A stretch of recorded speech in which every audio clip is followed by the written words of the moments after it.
What's up, folks, and welcome back to Dyce Reacts, where we are staying in Poland tonight. Oh yeah, we are going to be checking out 8 things about Poland that surprised my American family. Very much side checks one out. We're going to waste no more time. Just going to get right into it, folks. We're going to get right into it. Oh yeah.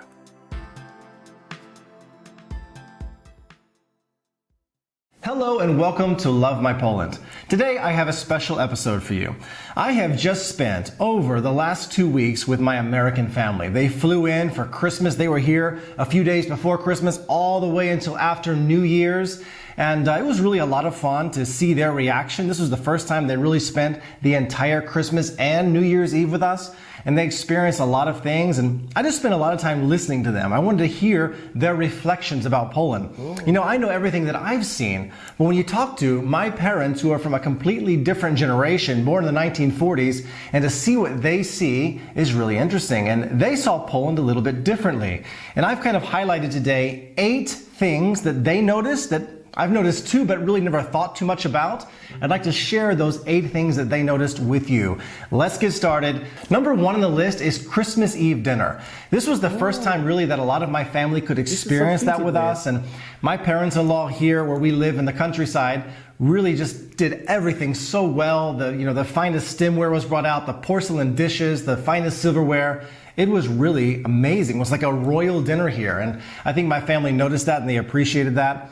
We even did the holy wafer with them. They shared that and nobody really understood each other, but my wife and I... What's that, the holy wafer? I've never heard that term. Is it a Polish type of thing? Or is it beyond Poland? Polish wafer or wafer? I don't know. A wafer. What's the pronunciation? But what is that? I never heard that term. And I've done quite a few Polish videos, but I've never heard that. Try to translate the best we could, so that was really a nice time. So I think number 1, the one thing they're going to remember is Polish Wigilia. The second thing on the list that really stood out to my family was bigos, the dish called bigos. If you've never tried bigos out there, that needs to be really in the top 3 dishes that you try when you come to Poland for the first time. It is essentially hunter stew. It's made of fermented cabbage. It's got pieces of sausage in it, prune, dried mushrooms, all kinds of different vegetables. The recipes vary across the country, but really they were asking for 2nd and 3rd helpings. That made a huge impression. They love it. My mother-in-law even tried to give my mother the recipe to how to make it at home. We'll see if my mom can do it. I hope she'll try. The pickled herring, on the other hand, the śledź, did not go over very well. That's probably something they won't try again. Growing up in Houston, we weren't big on fish. You know, Tex-Mex, everything else, but fish was a rarity for us, so the bigos made a huge impression. The 3rd thing on the list was the fact that food here tastes richer, it tastes healthier, it tastes different in a good way. Everything from milk to eggs to cheese to bread just seemed to have more flavor for them. And I don't think that's a coincidence. I think that maybe the lack of GMOs here in Poland, American food is made with a lot of that, unfortunately, could have something to do with it. So they really, everything they ate was just an abundance of flavor for them. They couldn't stop talking about the tasty food that's here in Poland.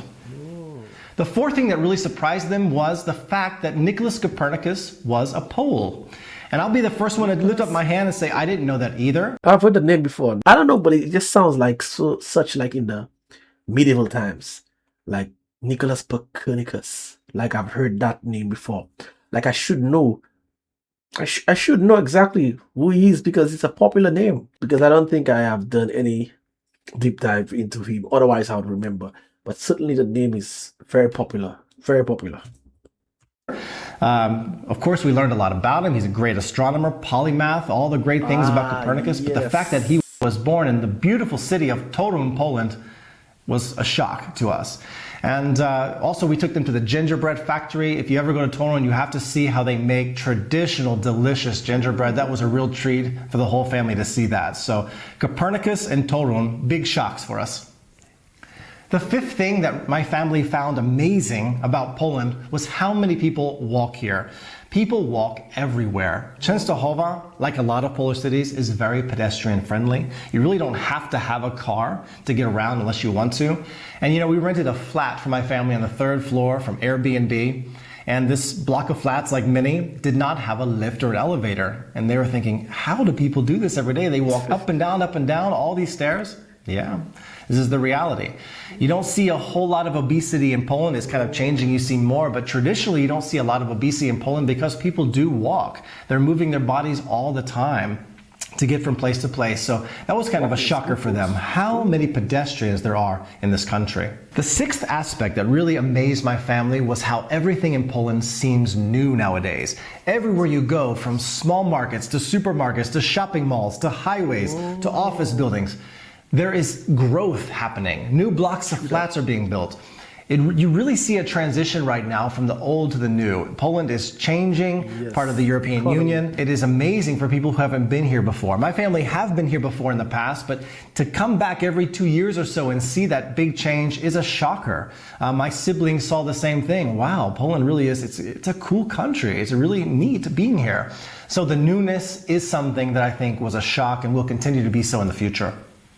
The seventh point's a funny one. You know, we picked up my family from Katowice airport and we were driving them back the 45-minute drive to Częstochowa, and they were just looking out the window and reading street signs and billboards, and probably 3 or 4 times I heard, this language is impossible. How do you function here? How do you read anything? These symbols, these characters are so different. I said, you know, it really is. It's taking years to feel like you have a handle on the language.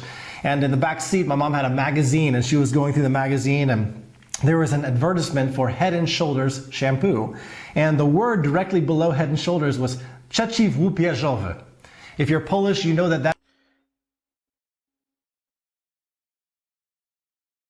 means anti-dandruff shampoo. But instead of having those 3 individual words like we have in English, it's just one word, przeciwłupieżowy. That's really a word? You have to say it all together like that? Yeah, this is Polish, it's hard. Polish is intimidating. They find the language intimidating, and I think it continues to shock them. The 8th and final one has to do with the compactness of flats in Poland. This surprised my family and surprised me when I first moved here. I've never been to a flat in Poland, an apartment, where you feel cramped. Even if it's 20, 30, 40, 50 square meters, the average flat in Poland is between 50 and 60 square meters, so about 500 to 600 square feet. You never feel tight in those spaces. They are geniuses when it comes to solutions of how to store things and put things away where you feel like you have that living space. So I think that surprised them very much. The intelligent use of space and design in flats. Well, those were really the top 8 that I think were fascinating for me. I listened very carefully to everything my family said about life in Poland and what they observed, the good and the bad.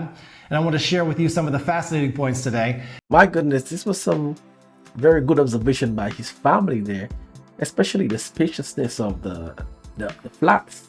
This is the first time I'm hearing someone even mention that fact. So it's good to hear other perspectives. When it comes to the language, I mean, the language is intimidating. I've always been saying that I don't know how people speak the language. I mean, if you're born there, that's a different thing. But someone just coming from a different country, that an English-speaking country, and just jump into Poland, even if they're living there, I mean, I'm not saying it's not possible to learn, but definitely you're gonna have to get over that hump, the intimidating factor. And this hump, I still haven't gotten over it, because it's just so difficult.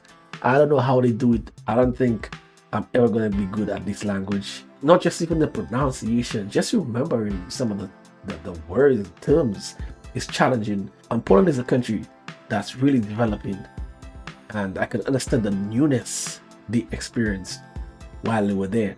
And this is 5 years ago, and right now Poland is booming like ever, you know, like never before. They are shifting into a different setting, and many people are flocking over because the economy is growing, and people from all across the world are coming over to experience it and also to be a part of the economic growth, because they want to actually be in that current stage in order to get the best of it. And I can imagine now, because if 5 years ago they were seeing it, because I think it's a 5-year-old video, I can imagine now, like, what do they have to say now? Yeah, this was very informative. I liked it. Definitely I'm going to be checking out more about when it comes to the construction aspect in terms of the buildings in Poland to see how much it differs from the bigger Western countries. Yeah. If you want to see that long-term arches that I do, hit me over on Dyce Reacts, where the music reactions. This is where I'm going to be making my exit. So until next time, peace out.